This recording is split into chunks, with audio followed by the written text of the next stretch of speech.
എന്താണ് ഹെൽത്തി, എന്താണ് wellbeing? Physical health മാത്രമാണോ?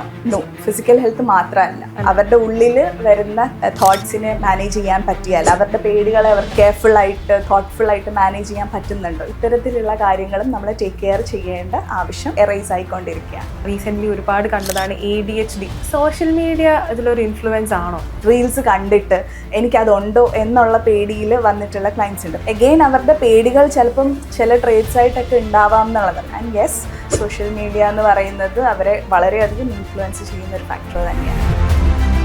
ഒരു തെറാപ്പി എടുക്കാൻ വരുന്നത് ഒരു മോശം കാര്യമല്ല. ഫിസിക്കൽ ഹെൽത്തിൽ ഉണ്ടാകുന്ന ഒരു പനി, ജലദോഷം അതുപോലത്തെ ഒരു കാര്യം മാത്രമാണ് മനസ്സിനുണ്ടാകുന്ന ഒരു പ്രശ്നം. ഗ്രാസ്റൂട്ട് ലെവലിൽ മെന്റൽ ഹെൽത്ത് എഡ്യൂക്കേഷൻ പോസിബിൾ ആക്കുക എന്നുള്ളതാണ് നമ്മുടെ മെയിൻ എയിം ആയിട്ട് വരുന്നത്. മെന്റൽ ഹെൽത്തിന്റെ ഒരു സ്റ്റിഗ്മ ബ്രേക്ക് ചെയ്യാൻ കഴിയണം.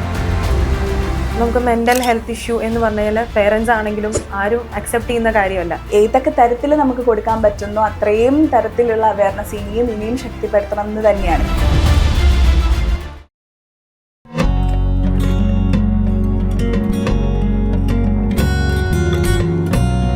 പ്രോപ്പർ ഒരു ഗൈഡൻസ് ഉണ്ടെങ്കിൽ പോലും ഇപ്പോഴും ആൾക്കാർ മടിക്കുന്ന ഒരു കാര്യമാണ് മെൻ്റൽ ഹെൽത്തിനെ ടേക്ക് കെയർ ചെയ്യുക എന്നുള്ളത്. അപ്പം ഇന്നത്തെ കാലത്ത് അങ്ങനെ നമ്മൾ ഒരാളെടുത്ത് പറയുകയാണ് മെൻ്റൽ ഹെൽത്ത് ടേക്ക് കെയർ ചെയ്യണം എന്ന് പറഞ്ഞാൽ പോലും അവരിപ്പോഴും ഒരു മെൻ്റൽ ഹെൽത്ത് പ്രൊഫഷനിലേക്ക് എത്താനായിട്ട് മടിക്കുന്നു. അതിൻ്റേതായിട്ടുള്ള സ്റ്റിഗ്മകളും അതിൻ്റേതായിട്ടുള്ള പേടികളും അവരെ അലട്ടുന്നുണ്ട് എന്നുള്ളത് തന്നെയാണ് നമ്മൾ എടുത്തു പറയാനുള്ള ഒരു കാരണം. അപ്പോൾ അങ്ങനെ ഇരിക്കുന്ന ഒരു ടൈമിലാണ് മെൻ്റൽ ഹെൽത്ത് ക്യാപ്പനസ് ഈ ഒരു കോൺസെപ്റ്റ് ഡിഫറെൻ്റ് ആയിട്ട് വരുന്നത്. കാരണം ഇത് നമ്മൾ യൂഷ്വലി കാണുന്ന ഒരു ഡോക്ടർ പ്രൊഫഷണൽ സെറ്റപ്പ് എല്ലാം ബ്രേക്ക് ചെയ്ത്, നമ്മൾ കാണുന്ന ഒരു സ്റ്റീരിയോ ടൈപ്പിംഗ് ആയിട്ടുള്ള സെറ്റിങ്സ് എല്ലാം ബ്രേക്ക് ചെയ്ത് ഒരു ഫ്രണ്ട്ലി എൻവയോൺമെൻറ്റ് നമ്മുടെ ക്ലയൻസിന് നമുക്ക് എത്രത്തോളം കംഫർട്ടബിൾ ആയിട്ട് അവരുടെ പ്രശ്നങ്ങൾ അവതരിപ്പിക്കാനും അല്ലെങ്കിൽ അവരുടെ പേടികൾ എക്സ്പ്രസ് ചെയ്യാനുമായിട്ടുള്ള ഒരു കംഫർട്ട് സ്പേസ് ആക്കി കൊടുക്കാനായിട്ടാണ് നമ്മൾ ഇതിനെ എയിം ചെയ്യുന്നത്. ഹായ്, എൻ്റെ പേര് വിൻസി.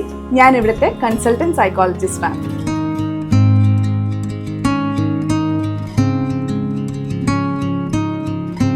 മെൻ്റൽ ഹെൽത്ത് പ്രയോറിറ്റൈസ് ചെയ്യേണ്ട ആവശ്യം എന്താണ്?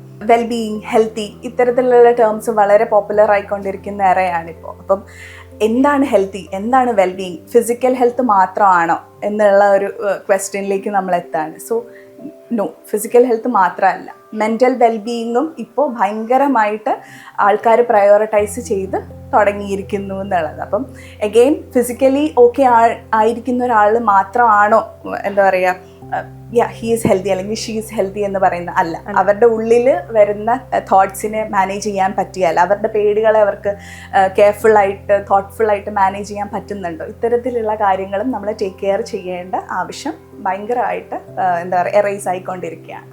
ഇപ്പോൾ ഇത് തുടങ്ങിയിട്ട് ഏറ്റവും കൂടുതൽ ഇവിടെ വരുന്നൊരു ഏജ് ഗ്രൂപ്പ് ഏതാണ്?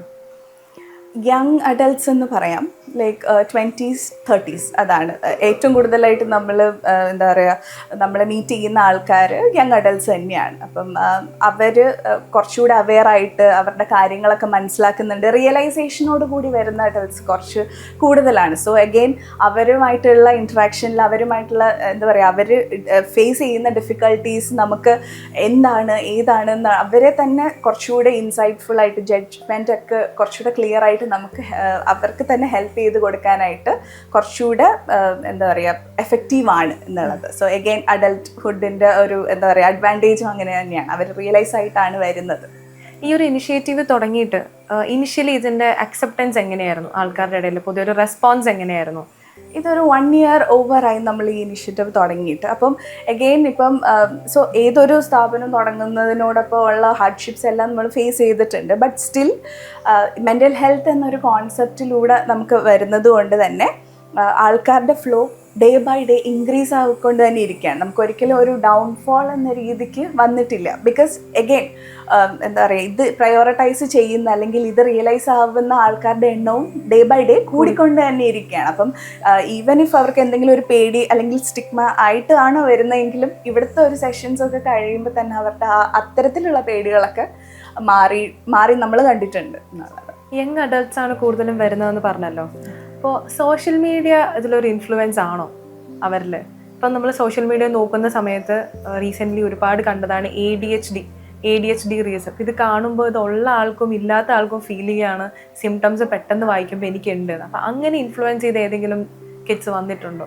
സോഷ്യൽ മീഡിയ യെസ് പറയുന്നത് പോലെ ഭയങ്കര വലിയൊരു എന്താ പറയുക, നമ്മളുടെ എല്ലാ അവയർനെസ്സും അല്ലെങ്കിൽ എല്ലാ പരസ്യങ്ങളും പോകുന്ന അല്ലെങ്കിൽ അഡ്വർടൈസ്മെൻറ്റ് എന്ന രീതിക്ക് പോകുന്ന ഒരു പ്ലാറ്റ്ഫോം തന്നെയാണ്. അപ്പം അഗെയിൻ ഇപ്പോൾ ഈ പറഞ്ഞ പോലെ റീൽസ് കാണുന്ന ആൾക്കാർ ഉറപ്പായിട്ടും അങ്ങനെ നമുക്ക് ക്ലയൻസ് വന്നിട്ടുണ്ട്. ലൈക്ക് ഈ റീൽസ് കണ്ടിട്ട് എനിക്കതുണ്ടോ എന്നുള്ള പേടിയിൽ വന്നിട്ടുള്ള ക്ലയൻസ് ഉണ്ട്. പക്ഷേ നമ്മൾ എങ്ങനെയാണ് റീൽസും ഒരു പ്രൊഫഷണൽ സെറ്റിങ്ങും തമ്മിലുള്ള ഡിഫറൻസ് എന്ന് പറയുമ്പോൾ ഇവിടെ പ്രോപ്പറായിട്ടും അതിന് സ്റ്റാൻഡേർഡൈസ്ഡ് ആയിട്ടുള്ള അസസ്മെൻറ്റ്സ് ഉണ്ട്. നമുക്ക് ഒരാൾ ക്ലിനിക്കലി ADHD ഡയഗ്നോസ്ഡ് ആണോ എന്ന രീതിക്ക്, അല്ലെങ്കിൽ അയാൾക്ക് ആ ഒരു ഡിസോർഡർ ഉണ്ടോ എന്നുള്ളതിന് പ്രോപ്പർ കൺക്ലൂഷൻ കൊടുക്കാനായിട്ട് പ്രൊഫഷണലി നമുക്ക് പറ്റുമെന്നുള്ളത്. അപ്പം എഗെയിൻ അവരുടെ പേടികൾ ചിലപ്പം ചില ട്രേറ്റ്സ് ആയിട്ടൊക്കെ ഉണ്ടാവാം എന്നുള്ളത്. പക്ഷെ അത് പ്രോപ്പറായിട്ട് ഇന്ന ഡിസോർഡർ ആണ് എന്നുള്ള രീതിക്ക് നമുക്കൊരു ക്ലിയർ കട്ടായിട്ട് ഒരു കൺക്ലൂഷൻ കൊടുക്കാൻ പറ്റിയാൽ അവരുടെ എന്താ പറയുക മെജോറിറ്റി ഉള്ള ഒരു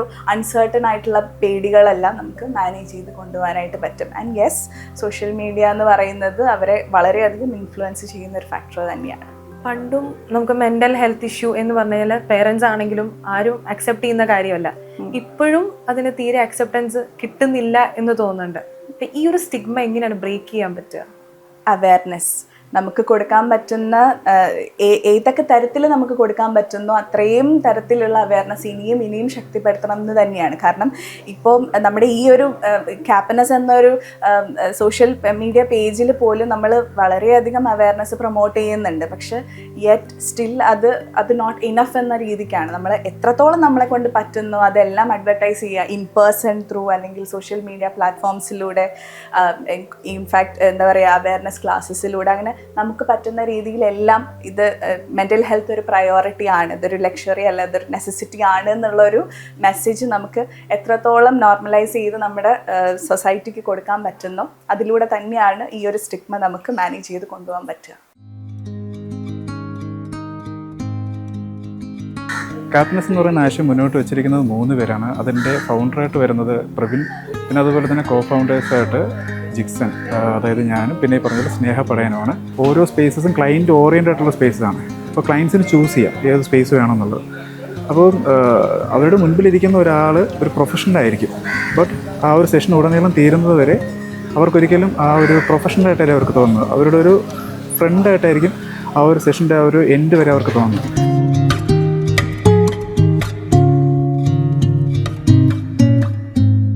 ഞങ്ങളൊരു യങ്സ്റ്റേഴ്സിൻ്റെ കളക്റ്റീവ് പോലെയാണ്. നദി ഫൗണ്ടേഷൻ എന്ന് പറഞ്ഞൊരു യൂത്ത് ഓർഗനൈസേഷൻ ഉണ്ട്. അപ്പോൾ അതിൻ്റെ മെൻ്റൽ പ്രൊജക്റ്റായിട്ടാണ് ക്യാപ്നസ് വരുന്നത്. നദി സ്റ്റാർട്ട് ചെയ്ത സമയത്ത് നമുക്ക് അറിയാം യങ്സ്റ്റേഴ്സിൻ്റെ ഇഷ്യൂസ് ഐഡൻറ്റിഫൈ ചെയ്യുക, സോഷ്യൽ ഇഷ്യൂസ് ഐഡൻറ്റിഫൈ ചെയ്യുക എന്നുള്ള രീതിയിലൊക്കെയാണ് നമ്മൾ നദി സ്റ്റാർട്ട് ചെയ്തത്. അതുപോലെ തന്നെ ഇന്നോവേറ്റീവ് ആയിട്ടുള്ള പ്രൊജക്റ്റുകൾ ഡെവലപ്പ് ചെയ്യണമെന്നുണ്ടായിരുന്നു. നമ്മുടെ ഒരു മേജർ ഏരിയ മെൻ്റൽ ഹെൽത്ത് ആണ്. അപ്പോൾ അങ്ങനെയാണ് ഞങ്ങൾ ക്യാപ്നസ് ഡെവലപ്പ് ചെയ്തത്. ഞങ്ങൾ ജൻ ഗാർഡൻ കോൺസെപ്റ്റിലാണ് ഈ സ്പേസ് ഡിസൈൻ ചെയ്തിട്ടുള്ളത്. അപ്പോൾ നിങ്ങൾക്കറിയാം അത് ഓരോ സ്പേസിനും ഈ പറഞ്ഞ പോലെ ഭയങ്കര എൻവയോൺമെൻറ്റൽ ഫ്രണ്ട്ലി ആയിട്ടും അതുപോലെ തന്നെ ഭയങ്കര ഒരു ഗ്രീനറി സെറ്റപ്പ് കാര്യങ്ങളൊക്കെയാണ്, നിങ്ങൾക്കത് മനസ്സിലാവും. അപ്പോൾ ഒരാൾക്ക് ഇവിടെ വരുമ്പോൾ തന്നെ നമുക്ക് തെറാപ്പി എടുക്കുന്ന രണ്ടാമത്തെ കാര്യമാണ്. അതിന് മുന്നേ ഇവിടെ സ്പേസൊക്കെ വിസിറ്റ് ചെയ്യുമ്പോൾ തന്നെ നമ്മളൊന്ന് കാമാവാൻ കഴിയണം. ആ രീതിയിലാണ് ഞങ്ങൾ ഈ സ്പേസ് വന്നതാക്കിയിട്ടുള്ളത്. നമ്മളെപ്പോഴും സ്പേസിലേക്ക് വെൽക്കം ചെയ്യുന്നത് അതുകൊണ്ടാണ്. നമുക്ക് തെറാപ്പി എടുക്കുന്നതൊക്കെ രണ്ടാമത്തെ കാര്യമാണ്. അല്ലാണ്ട് വരിക, ബുക്സൊക്കെ വായിച്ചിരിക്കുക, കുറച്ച് നേരം റിലാക്സ് ചെയ്യുക. നമുക്ക് നമ്മളത്ര ഓക്കെ എല്ലാം തോന്നുകയാണെങ്കിൽ കുറച്ച് നേരം ഈ സ്പേസ് വിസിറ്റ് ചെയ്യുമെന്നാണ് ഞങ്ങൾ എപ്പോഴും പറയുന്നത്. അപ്പോൾ ആ രീതിയിലാണ് സ്പേസ് ഡിസൈൻ ചെയ്തിട്ടുള്ളത്.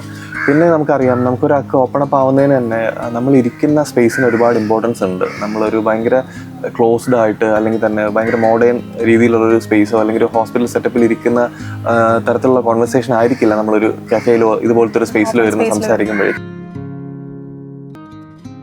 ഇതിൽ നമുക്ക് മെയിനായിട്ടും വരുന്നത് എന്താണ് അവയർനെസ്സും പ്ലസ് സർവീസ് എന്നുള്ള രീതിയിലാണ്. അതായത് നമ്മൾ ഏറ്റവും കൂടുതൽ ഇമ്പോർട്ടൻസ് കൊടുക്കുന്നത് അവയർനെസ്സിലാണ്. ഗ്രാസ് റൂട്ട് ലെവലിൽ മെൻ്റൽ ഹെൽത്ത് എഡ്യൂക്കേഷൻ പോസിബിൾ ആക്കുക എന്നുള്ളതാണ് നമ്മുടെ മെയിൻ എയിമായിട്ട് വരുന്നത്. അതായത് ഈ മെൻ്റൽ ഹെൽത്തിൻ്റെ ഒരു സ്റ്റിഗ്മ ബ്രേക്ക് ചെയ്യാൻ കഴിയണം എന്നുള്ളതാണ് നമ്മൾ ഒരു ഗോളായിട്ട് വെച്ചേക്കുന്നത്. അപ്പോൾ ഇതിൽ കണ്ടിന്യൂസ് ആയിട്ടുള്ള എൻഗേജ്മെൻ്റ് ആണ് ക്യാപ്നസ് ചെയ്തു വന്നുകൊണ്ടിരിക്കുന്നത്.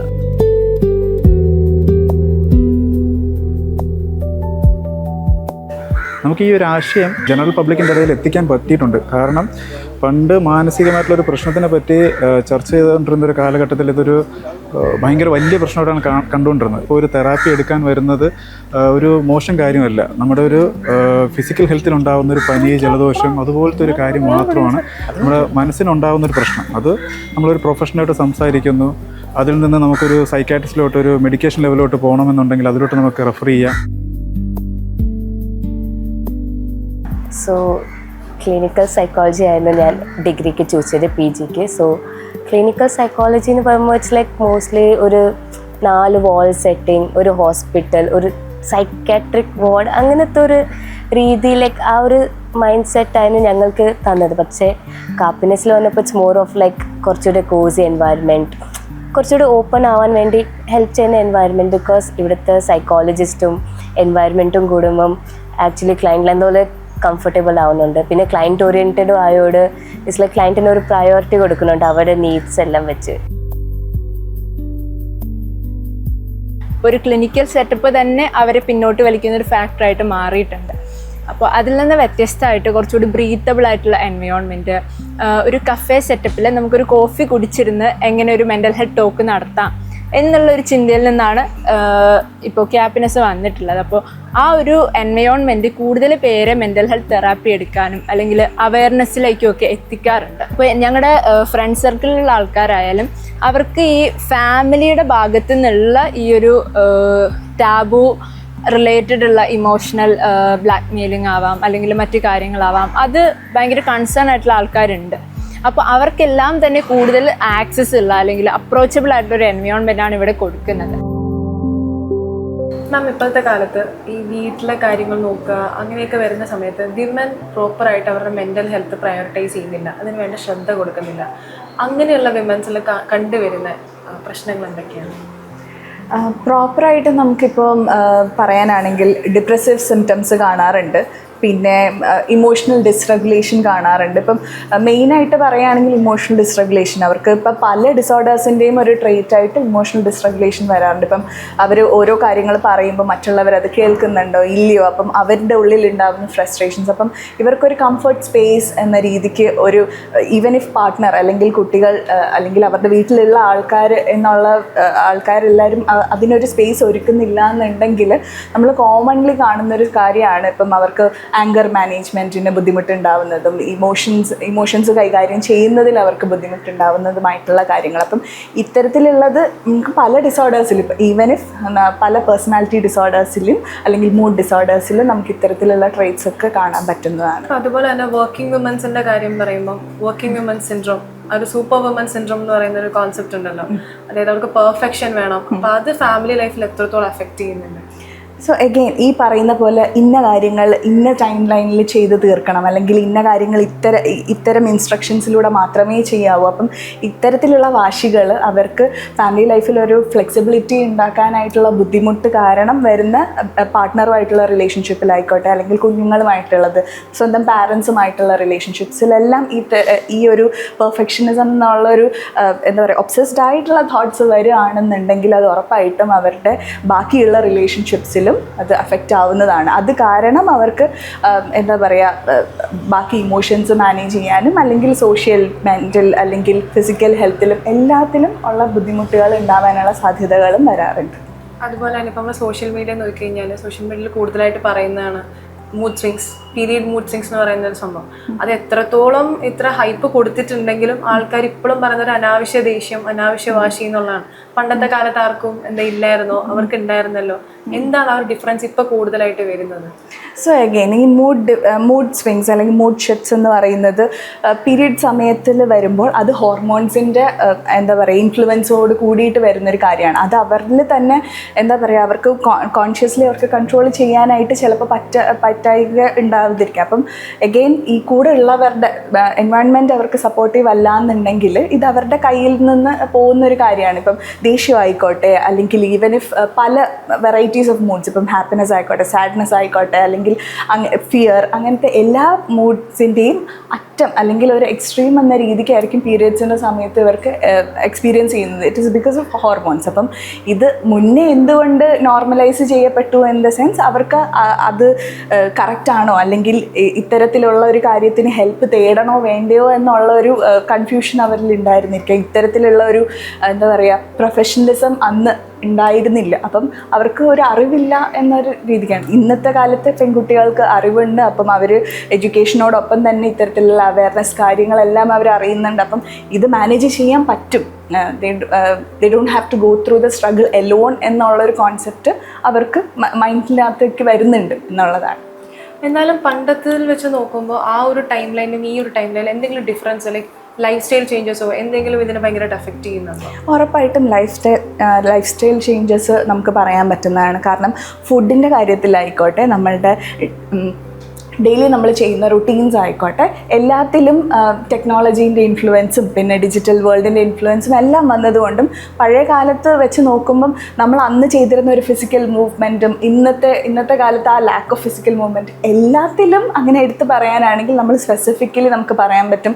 എന്താ പറയുക, പഴയ കാലത്ത് നിന്ന് ഇന്നത്തെ കാലത്ത് എന്തൊക്കെയാണ് ചേഞ്ചസ് എന്നുള്ളത്. ഇപ്പം ഫിസിക്കൽ ആക്ടിവിറ്റി എടുക്കുകയാണെങ്കിൽ അന്നത്തെ കാലത്ത് ഇപ്പം നമ്മൾ വെളിയിലേക്ക് ഇറങ്ങി എന്തെങ്കിലും ഒരു പണി ചെയ്യുകയാണെന്ന് വെച്ചോ, അവിടെ നമ്മുടെ എനർജി ഒരളവിലേക്ക് അവിടെ ഡ്രെയിൻ ആവുകയാണ്. പക്ഷേ ഇന്നത്തെ കാലത്ത് നമ്മൾ ഇരുന്നുകൊണ്ടുള്ളൊരു ജോബാണ് ഫുൾ ടൈം ചെയ്യുന്നത്, നമ്മുടെ എനർജി ഒരിടത്തും ഡ്രെയിൻ ആവുന്നില്ല എന്നൊക്കെ ഉണ്ടെങ്കിൽ നമുക്ക് അതിനുള്ള ബുദ്ധിമുട്ട് നമ്മുടെ ഓരോ ഇമോഷണൽ ഔട്ട്ബേസ്റ്റിലും അത് നമുക്ക് കാണാനായിട്ട് പറ്റുന്നതാണ്.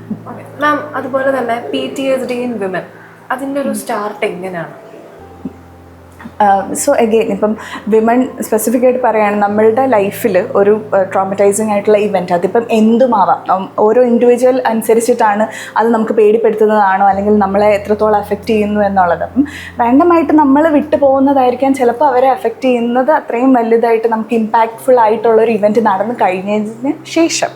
അപ്പം അത്രയും പവർഫുൾ ആയിട്ടുള്ളൊരു ഇവൻറ്റ് അവരുടെ ലൈഫിൽ അവരെ തന്നെ എന്താ പറയുക അവരുടെ പേഴ്സണാലിറ്റീനെ തന്നെ എഫക്റ്റ് ചെയ്യുന്ന ഒരു ഇവൻറ്റ് നടന്നു കഴിഞ്ഞതിന് ശേഷമുള്ള ഈ എന്താ പറയുക അവരുടെ ഇമോഷൻസിൽ വരുന്ന മാറ്റങ്ങൾ, അവർക്ക് കൺട്രോൾ ചെയ്യാൻ പറ്റാതെ വരുന്നത്, അവരുടെ സ്ലീപ്പ് ഡിഫറൻസസ്, അവർക്ക് ലൈഫ് സ്റ്റൈൽ മാനേജ് ചെയ്യാൻ പറ്റാതെ വരുന്നത്, ഇത്തരത്തിലുള്ള കാര്യങ്ങളെല്ലാം PTSD ആയിട്ട് ബന്ധപ്പെട്ട് ഒരു വിമൻ്റെ ലൈഫിൽ വരാവുന്ന കാര്യങ്ങളാണ്. അപ്പം ഇത് നമുക്ക് എങ്ങനെ എഫക്റ്റീവായിട്ട് മാനേജ് ചെയ്ത് കൊണ്ടുപോകാവുന്ന എഗെയിൻ എൻവയോൺമെൻ്റ് ആണ്. ഒരിക്കലും ഇത് തള്ളിക്കളഞ്ഞ് അല്ലെങ്കിൽ ഇത് നോർമലാണ് അല്ലെങ്കിൽ ആൾ എന്താ പറയുക ഇതെല്ലാം മറികടന്ന് വന്നോളും, ക്യാരി ഓൺ ആയി വന്നോളും എന്നുള്ള ഒരു മെൻറ്റാലിറ്റിയിലാണ് പോകുന്നതെന്നുണ്ടെങ്കിൽ ഒരിക്കലും നമുക്ക് ഇത് കൺട്രോൾ ചെയ്യാനോ മാനേജ് ചെയ്യാനോ പറ്റുന്നതല്ല. ഇതിൻ്റെ വേഴ്സ്റ്റ് സ്റ്റേജിലേക്ക് പോകും. എഗെയിൻ നമ്മൾ സ്ലീപ്പ് ഡിസ്റ്റർബ് ആകുമ്പോൾ അന്നത്തെ ഡേയിലുള്ള മൂഡും അന്നത്തെ ഡേയിൽ നമ്മുടെ ഉള്ള എല്ലാ ആക്ടിവിറ്റീസിലും അത് എഫക്റ്റ് ആവും. എഗെയിൻ ഇപ്പം സ്ലീപ്പിനിടയിൽ വരുന്ന നൈറ്റ് മെയർസ് അല്ലെങ്കിൽ നമുക്ക് ഇമോഷൻസ് കൺട്രോൾ ചെയ്യാൻ പറ്റാതെ വരുന്ന ഒരു അവസ്ഥ, ഇതെല്ലാത്തിലും അവരുടെ ബാക്കിയുള്ള എല്ലാ റിലേഷൻസിലും ഫങ്ഷനിങ്ങിനെ വരെ അഫക്റ്റ് ചെയ്യുന്ന കാര്യമാണ്. സോ അങ്ങനെ വരുമ്പോൾ എഗെയിൻ ഈ PTSD പ്രോപ്പർ തെറപ്പിയിലൂടെയും ഹെൽപ്പിലൂടെയും എൻവയോൺമെൻറ്റിൻ്റെ സപ്പോർട്ടോടു കൂടിയും തന്നെയാണ് നമ്മൾ മാനേജ് ചെയ്ത്. PTSD ഉള്ളവർ ഇപ്പോൾ അവരുടെ പ്രോബ്ലംസ് മാക്സിമം ഷെയർ, അവർ റിപ്പീറ്റഡ് ആയിട്ട് ഇതേ പ്രോബ്ലം തന്നെ ആയിരിക്കും പറഞ്ഞുകൊണ്ടിരിക്കുന്നത്, പക്ഷെ അത് മാക്സിമം ഷെയർ ചെയ്യുന്തോറും അത് കുറഞ്ഞ് അതിലും ഒരു ചേഞ്ച് ഉണ്ടാവില്ലേ അവർക്ക്?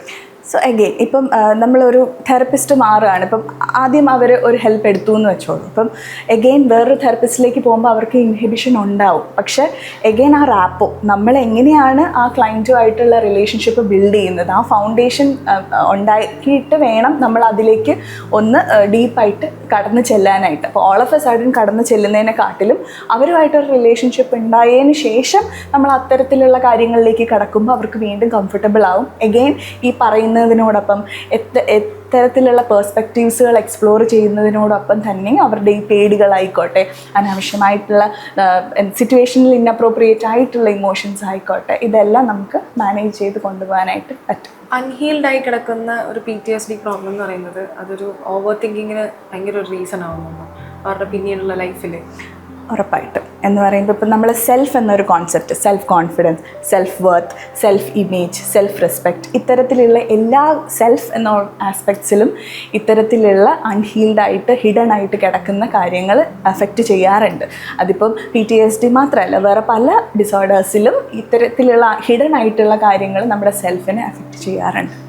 അൺഹീൽഡ് ആകുന്നത് കൊണ്ട് തന്നെ ഇതിൻ്റെ ഫ്യൂച്ചർ പ്രോബ്ലംസ് എന്തൊക്കെയാണ് ഒരു ഫാമിലി ലൈഫിലേക്ക് കടക്കുമ്പോൾ? ഓക്കെ, എഗെയിൻ റിലേഷൻഷിപ്സിൽ വരുന്ന ഡിസ്പാരിറ്റീസ്, ഇപ്പം അവർക്ക് പാർട്ട്ണറുമായിട്ട് ഫ്ലെക്സിബിളായിട്ട് പോകാനായിട്ട് പറ്റില്ല, അല്ലെങ്കിൽ പ്രോപ്പർ പാരൻറ്റിങ്ങിലേക്ക് അവർക്ക് കടക്കാനായിട്ട് പറ്റില്ല. ഈ അനാവശ്യമായിട്ടുള്ള പേടികൾ, അല്ലെങ്കിൽ ഞാൻ ഓവർ ഹോവറിങ് ആയിരിക്കും, ഹെലികോപ്റ്റർ പാരൻറ്റിങ് ആയിരിക്കും, അല്ല ഞാൻ എല്ലാം ലൂസ് പാരൻറ്റിങ് ആയിരിക്കും, ഇങ്ങനെ ഇത്തരത്തിലുള്ള എന്താ പറയുക ഉള്ള പേടികൾ, അങ്ങനെ അവരുടെ പാർട്ട്ണറുമായിട്ടും കുഞ്ഞുങ്ങളുമായിട്ട്, ഈവൻ ഇഫ് അവരുടെ പാരൻസ് അവരുടെ കൂടെ ഉണ്ടെങ്കിൽ പോലും അവരുമായിട്ടുള്ള റിലേഷൻഷിപ്സ് പോലും ഇതിലെല്ലാം അഫക്റ്റ് ആവാറുണ്ട്.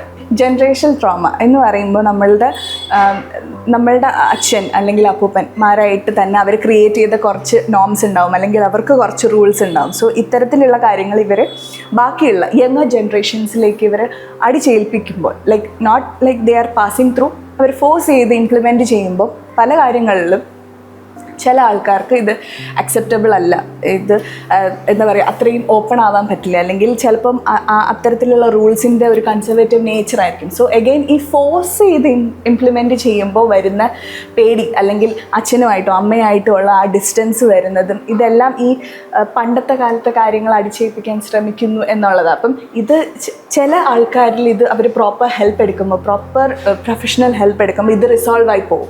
ദാറ്റ് അവർ ആ ഒരു ഓപ്പൺ ആയി, അല്ലെങ്കിൽ അവരുടെ പുതിയ നോളജിൽ അക്കോമഡേറ്റ് ചെയ്ത് പോകാനായിട്ട് പറ്റും. പക്ഷേ ഇത് പ്രോപ്പർ ഹെൽപ്പ് ഇല്ല, അല്ലെങ്കിൽ നമ്മുടെ സറൗണ്ടിങ്സിലുള്ള ആൾക്കാർ അത്രയും സപ്പോർട്ടീവ് അല്ല എന്നുണ്ടെങ്കിൽ ഇവർക്കിത് വേറെ പേടികളായിട്ട് മാറാം.